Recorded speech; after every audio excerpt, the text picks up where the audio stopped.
Hey guys, nakasakay kami ngayon sa bangka para libutin ang kahabaan ng Tadloc River. Tadloc River po ito. At ang ating boatman, ang pangalan mo? Winnie Pacaon. Si Winnie Pacaon. Kasama ko si Christian, si Jomar. Ayan, hindi pa kayo nakikita. Ayan, si Jomar. At si Albert sa likod. Si Arian hindi sumama dahil hindi na daw kasya, sabi niya, sa bangka, pero takot lang. Si Bong, si JR at yung dalawa, yung ating mga kapatid nandoon. Hello, kaway mga kapatid sa pananampalataya. Ang ating service vehicle na nagdala ng bigas ay dyan nakapark, at ito yung kawayan na tulay, ang Golden Bridge ng Tadloc, Bulo at saka ng Nicolas, Bukal. So tinutour po natin ito para makita natin ang pwede nating ipakita sa mga turista. Nag-usap na kami ni Cap kung paano magtutulungan para sa turismo ng Magsaysay at ng Nicolas. Nakita ko may mga host din, ano, para may tubig sila. Ito may-ari ng bahay dyan.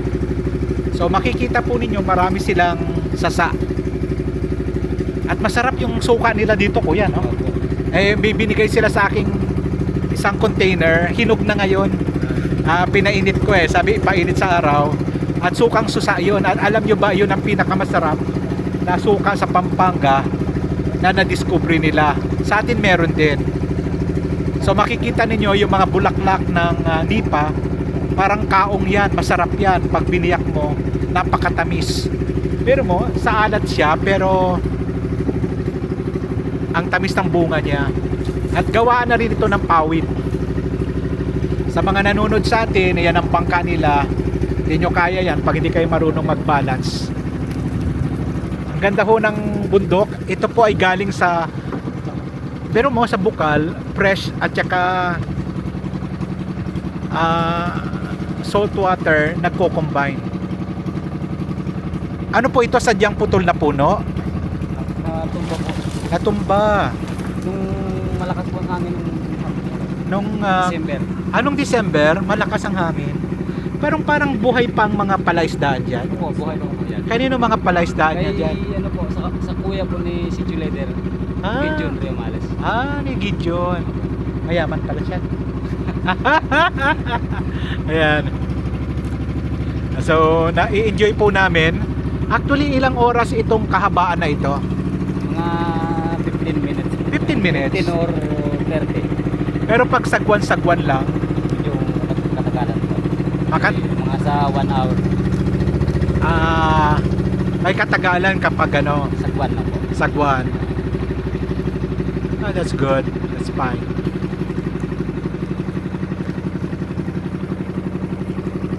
Mayaman pa rin ito sa Sa mga yamang dagat. yamang dagat po.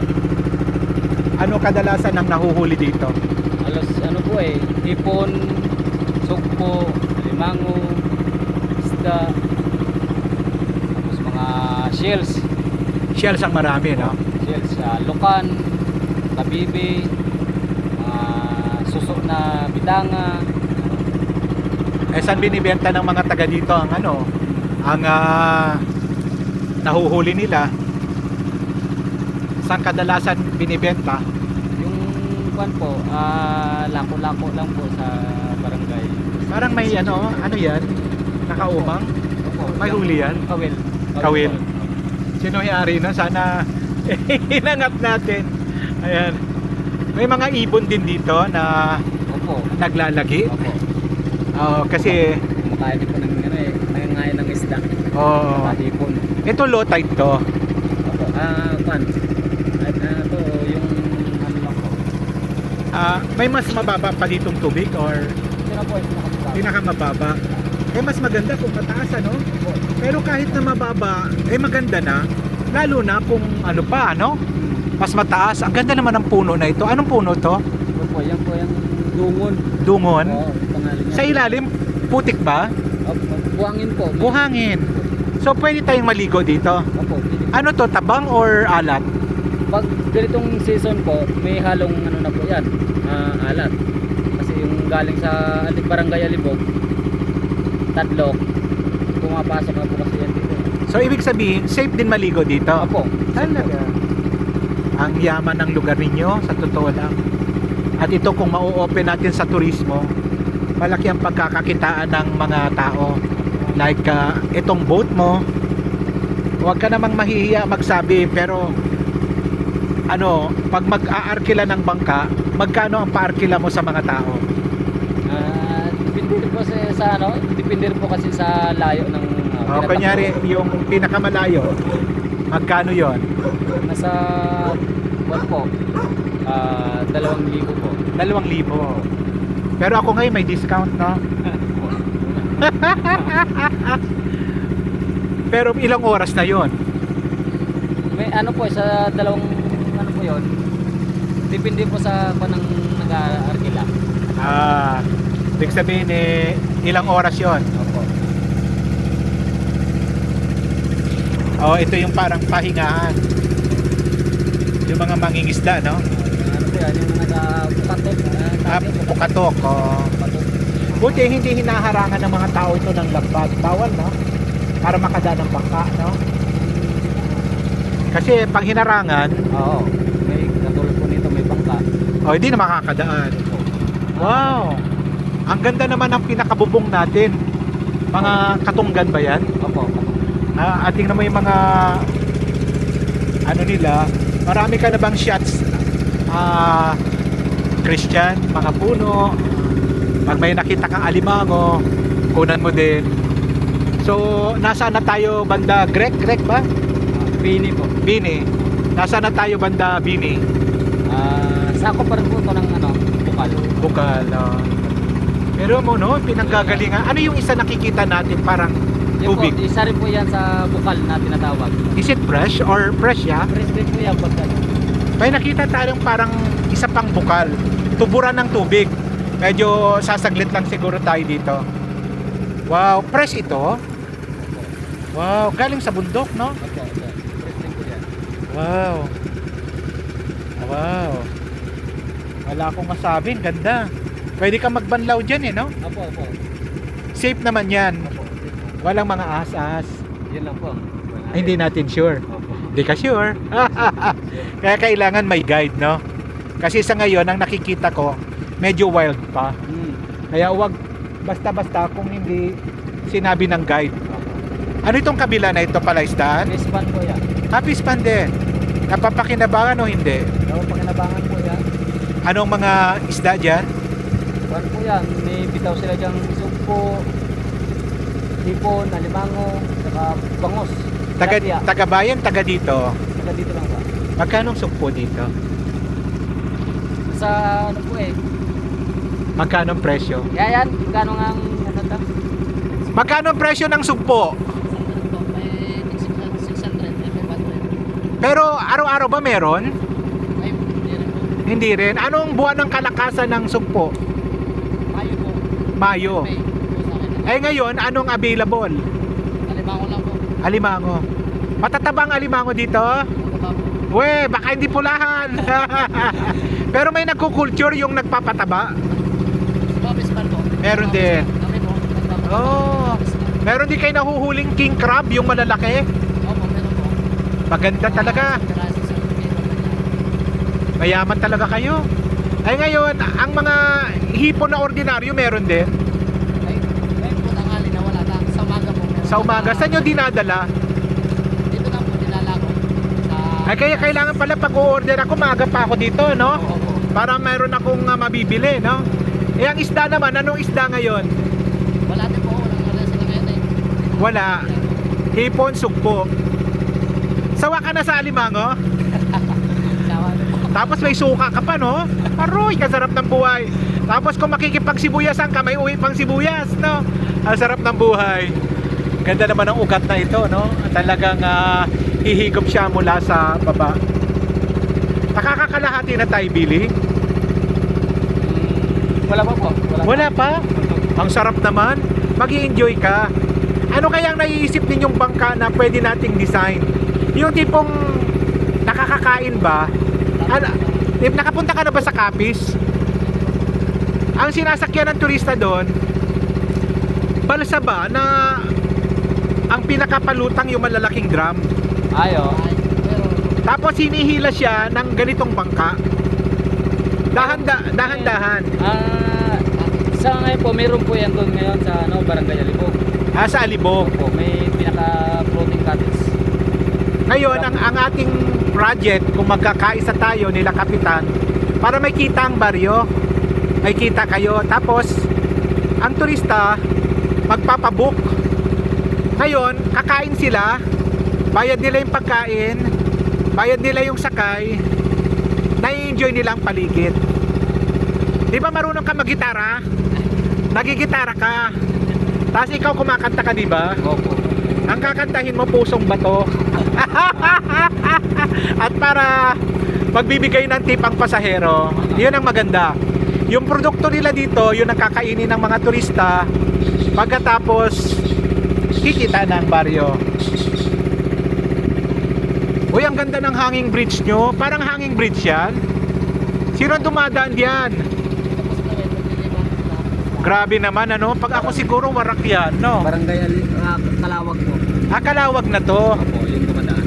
Kalawag. Pero ito, bukal pa rin. Ano po? Kalawag na po. Hindi nyo pa nasakop ang ilog, ano? Maniningil si Kapitan ng Kalawag. Pero mabait yun, kaibigan natin. Ay di, talagang kailangan may permiso din ang Kalawag. Oo. May permiso ang Alibog, may permiso ang para nagkakasundo naman. Ano ang pag-uusapan yan? Joint venture. Oo. Ayan. Ano yung nakikita natin sa dulo? Yan po ay fish pond din po yan. Fish pond din. Marami na rin bang gumagawa ng ginagawa natin ngayon na nagbabangka? Nung nakaraan po, mayroon din pong sa amin. Nagpabook. Kasi na-vlog ko nung una. Ang po, diretso kami ng yun, ng isla ng Garza. Ayun. Maganda. Mula sa Paniligo sa Nicolas, diretso ka na sa Garza. Di ba ang gandang connection, ano? Tapos mayroon pang libot sa cave o kuweba ng Alibog. Oy, magandang tourism site. Ano naman yung bumababa na yon? Tubig tabang o tubig dagat? One po yan, yung galing po sa loob ng fish pond na may butas. Pero hindi naman sila naglalason. Wala po. Kasi ang hirap pag may naglason, patay ang ating isda dito. Kawawa po yung maliliit na Kaya babantayan din natin talaga na walang lason, ano? Ang ganda naman. Anong tawag na sa lugar na ito? Manlakwed, no? Manlakwid. Manlakwid. Dito ba may special na nahuhuli o pare-pareho lang? Yung pinaka-special, yung malalaking isda. May lapu-lapu dito? Opo, lapu-lapu. Nagtatago ang lapu-lapu dito? Anong buwan siya? Kahit ganito po meron. Kahit ganitong buwan? Pero hindi ganong kadami, no? Ano kaya? Hinto muna tayo, manghuli tayo. Ang swerte-swerte ko naman na meron akong guide. Sayang po. Dapat pala hindi natin pinabuhay yung lambat Oo nga Si Billy at ang ating kasama ay si Ryan at si Billy. Sila ang kukontakin ninyo kapag pupunta kayo sa area na ito. Halos tuloy-tuloy ang ating video. Ayokong bitawan kasi pag binitawan ko, hindi ko makuha ang ganda ng iba pang lugar. Ayan, anong purpose niya sa Bukaton? Pinakabahay po na nag-Bukaton. Bukaton. Ayan din ang bahay ng nabubukaton. At may kingfisher ako na nakikita. Bawal manghuli ng kingfisher. Ang mga bata ba dito namamaril? Wala po. Ipagbawal natin ang pamamaril ng ibon. Kasi ang ibon ay added attraction at isa sa pupuntahan. Anong pinakamalaking kingfisher na nakita nyo? Yan po, yung puti, tsaka yung haba. Yung Mahaba? Talagang... Tagak na ba ang tawag? Tagak. Ang mga tagak na dadayo din dito? Opo, dyan sa may mga fish pond po. Fish pond na yan dyan. Tapos pag ganitong makakate, nandiyan po sila sa gilid ng pangpang ng ilog. Dyan na sila. Nanghuhuli din, ano? Ay, napakaganda. Sabi niya, halos kalahati pa lang tayo. Albert, kaway-kaway. Andiyan ka pala. Bakit itong camera na? Kasi sinusundan ang mukha ko. Kahit saan ako magpunta. Naka-auto track pala. Talaga namang naka-auto track yung ating camera. Kaya tayo ay sinusundan. Ayan. Ipan uli natin ang camera. So, nandito na po kami. Sa tansya nyo, ilang kilometro yung ating nilalakbay?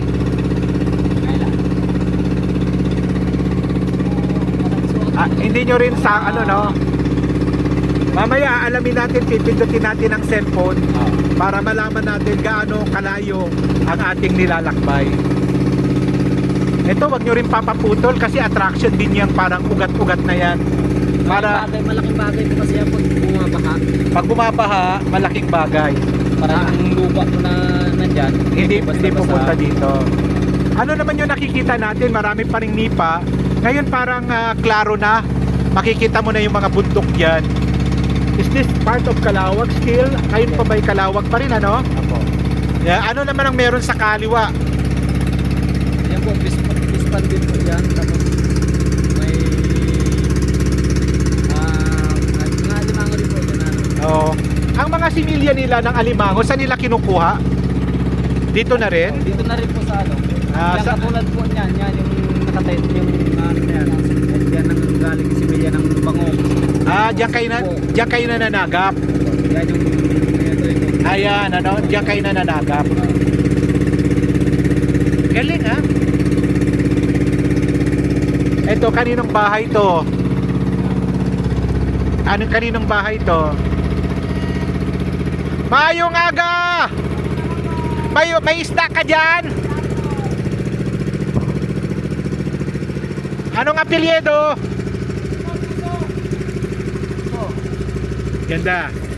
Nanghuhuli din sila? Pukatot? Pukatot. Talagang dito na po talaga sila nakatira. Dito na sila.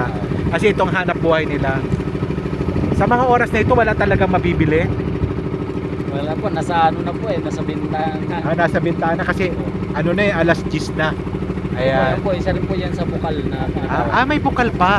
Ilang bukal lang meron talaga dito? Marami po hanggang bago makarating ng Akala natin ang bukal ay isa lang. Marami palang source of water. Kaya dapat walang pumuputol ng punong kahoy sa taas para hindi namamatay ang tubig. Saan ang tubig dyan? Hindi na po. Nalagpasan na natin. So dito talaga masarap ang inumin nila, no? Ano na itong lugar na nakikita natin? May bahayan din sila. Anong baryo to? Is it Tadlok na to? Hindi pa. Sakot na plastic. Lasti na. Mayong aga! Good morning! Good morning, good morning! Lasti na ito. So, Yung mga putante po kasi dito, nasa Lasti na. So, kindly imagine, napuntahan natin ang Nicolas, Calawag. Ano pang napuntahan natin, Billy? Lasti po. Lasti.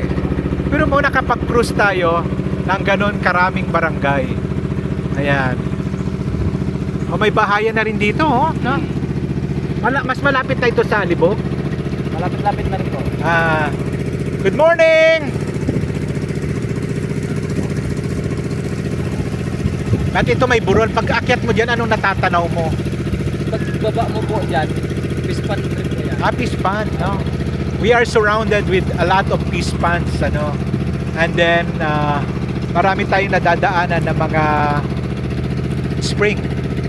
At natuto tayo sa dami ng produkto na meron ang kahabaan na ito na malinis pa rin, protected, at ang mangroves ay napakarami. So, i-shorten ko ang video at i-reserve ko ang ilang video sa banda roon. So, meron uli kaming hanging bridge na nakikita. At ayon kay Billy, ito daw ang boundary ng Lasti at Calawag. Galing ng pagkakagawa nila, may tulay, meron pang hagdanan, ano? Mga isang taon na ba yan? 2 taon? Meron na po. Meron na, ano? Ayan ang bridge nila. Basta may tulay, may pamamaraan. Mayroong, pag may kailangan, may pamamaraan, no? Opo. Makakadaan talaga. Saan ito papunta? Lusot po ng ano yan, ng Calawag. Kalawag. Barangay. Pero malayo pang lakaran. Medyo Eh, malapit. ano naman tong Yugib na to? Papunta saan? Yung nga po, pwede pong dumaan dyan yung taga Lastet, Barangay Kalawag. Mahaba din yan. Medyo may kabaan yun. Biruin mo. Biruin mo, may isa pang highway doon. Merong sangang daan. Mag-vlog na rin tayong harabas. Si Billy at saka si Ryan at kami. Sasabihin natin, hi guys! Tapos manghuhuni tayo ng igat. May igat din dito. Opo. May igat din dito. Ganda-ganda ng lugar ninyo.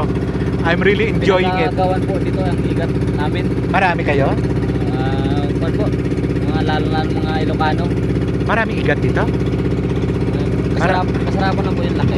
Magkano rin ang igat? 100 per kilo. Ay yung lapu-lapu, magkano? Yung may kabigatan nito. Magkano? Lalo na po pagbuhay. Magkano?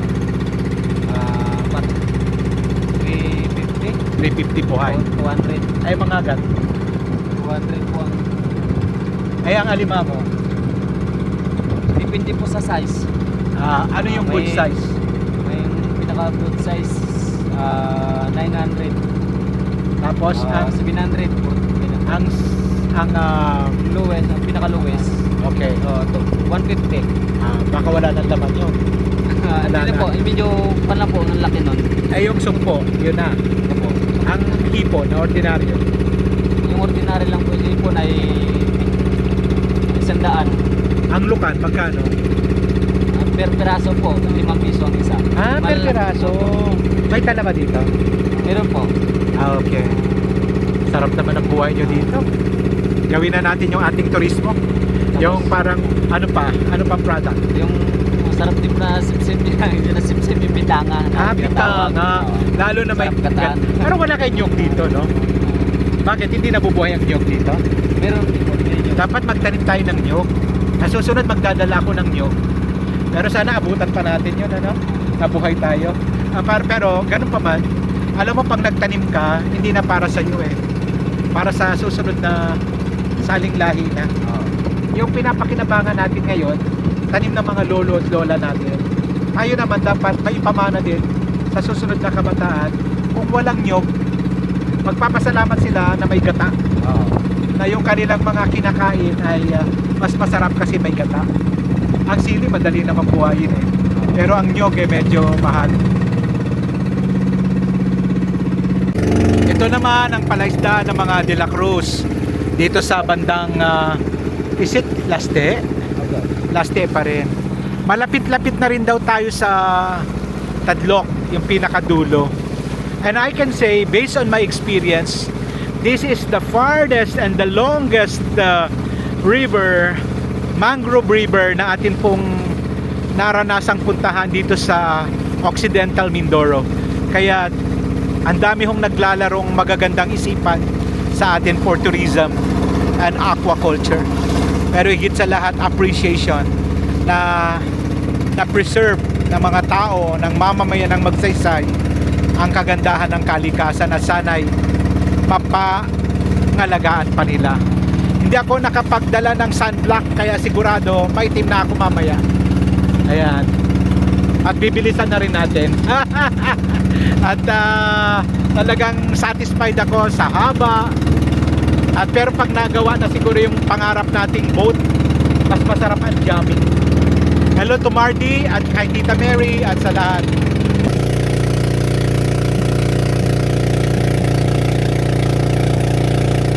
Narito na po tayo sa Tadloc. Napakalayo pero nag-enjoy ako at pinakamahaba. Ang galing-galing mo Magsaysay. Grabe ang ganda ng binigay ng Diyos sa iyo. Kaya saludo ako sa lahat ng mamamayan dito. Napakaganda po ng lugar ninyo. So mula Nicolas, kung pupunta ka ng Alibok, kung pupunta ka ng Garza, maraming pamamaraan para makarating ka. Hindi lamang by land. Kung hindi, pwede ka na rin sumakay sa speedboat para mai-enjoy mo So this is the best na tourism site na pwedeng i-develop. Mapa, aquaculture, tourism and all. So ito na po yung Tadloc at ito na yung dinadaanan ng mga sasakyan, ano? Nadaanan na rin natin yung palaisdaan ni Engineer Melgar, mga asinan, at makikita rin natin ang bangka. So sulog na ako mamaya. Yung katabi ko si Billy hindi pa. Pero ang sabi nila, gabi daw mas maganda kasi yun ang time ng talagang operation ng mga mangingisda dito. Kaya pupunta ulit tayo ng gabi.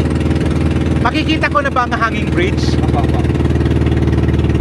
Oo, para to see is to believe. Makikita nyo na unti-unti ang hanging bridge ng Tadloc at Banga. At pagkatapos, ito na ang lupoy capital ng Occidental Mindoro. Dahil dito ang pinakamaraming lupoy na mabibili sa atin pong lalawigan. Kaya kung gugustuhin ko pang tumuloy ng Garza, pwede. Pero wala na akong pambayad sa bangka. Pero next time at maganda ho talaga. So nakikita po ninyo, mas ang komersyo dito ay mas ramdam na natin. And look at that. So that is the hanging bridge of Tadloc. At doon mamaya ang sasakyan natin maghihintay. At yun ang Garza Island. Good morning! Ayun na. And then yan po ang tubig kasi medyo mahirap ang tubig dito. Dito na po kami banda. Yun po ang tubig nila. At tapos yung hanging bridge ay ang ganda. Thank you, Kabili. Dito na kami magpapasundo para mabilis na ang pag-uwi mo. I really enjoyed the trip. Ayun na, naramdaman na. So, salamat Billy and Ryan. At si Christian. At saka si Jomar. At saka si Albert sa likod. Kukunan daw kami yung picture. At pauwi na kami, pero dito na kami sa Tadloc dumaan. Nagpasundo na kami dito sa hanging bridge. At para hindi naman mapagod yung bangkero, at kami naman ay mas lalong bumilis sa pag-uwi. Makikita ninyo ang mga asinan at ang haba ng ilog na yon. Kaya talagang ang sarap na experience. So, hello guys, yan po si Bong. Di nakasama sa... Bakit ayaw sa ibong ng camera? Hoy, tawag board. Sa akin sinusundan ako ng camera. Ayun doon sa ano, ayun. Ayun sila ang aking kasama dito sa pagpunta sa Nicolas sa Tadloc. Naka-auto track pala kung saan ang mukha ko. Nagkasunod ang camera. Tingnan mo. Galing oh. Salamat po sa panunood. Ito po ang Team Rod Agas. At ngayon ay mga bonus picture. Inaayos na po yung yung kalsada ng Tadloc. Salamat kay Mayor Junjun Tria. Bagamat national government talaga ang inaasahang magpondo nito, pero for the meantime, kahit konti ang budget ng munisipyo, ay inaagapanan nila para hindi maghirap ang mga kababayan natin sa Alibog, sa Banga, sa Tadloc, at sa iba pang lugar ng pinakadulong bahagi ng Occidental Mindoro. Ako po si Rod Aga.